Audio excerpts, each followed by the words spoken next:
Hürmetli amunaçılarımız, kimde Tayin Cobalt avtomat qidırib yurgan bo'lsa, 2023-yilda ishlab chiqarilgan kreskilari 100% radnoy avtomat oqsuyut Cobaltimizni ekib qo'ydik. Mana avtoshop gullangan do'stlar. Kres 100% radnoy. 4 tane ercha yumshoq bolalar qo'yilgan, protektori 70% bor edi. Kres radnoy dedim. Salon holatlari, 7 poliklar, sinyalar o'zi radnoyda turibdi. 21336 kilometr yurib turibdi. Konditsioner metallari bor. Rollarına cruise kontrollari o'rnatilgan. Xullas, mashinamiz Tayin mashin. Metan yumshoq balon, nomeranga ishlab tushalgan.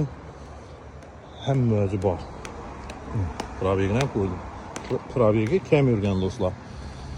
Mashinamizning narxi 152 million so'm do'stlar. Narx bo'lsa azana kestirib bersak bo'ladi. Avtokredit etib olaman desangizlar, 18 milyon so'm bilan 18 milyon bilan chiqadigan oylik puli 4 milyon 400 ming so'mdan 5 yilga do'stlar. Оформлениyangiz отдельный 18 milyon so'm aytsangizlar, avtokredit chiqarib beramiz. Jim mashinalaringizni barter ham ishlaymiz. Eldindan to'lovlaringiz ko'p bo'lsa 70-80-100 millionda pullarni qolganini 3-4 oy 5 oyga berib tashiman desangizlar, o'zingiz bilan dogovor qilsangizlar ham bo'laveradi kelishib. Mashina avtoshop gullanida turadi do'stlar. Yağmur ham yog'ib turibdi mana.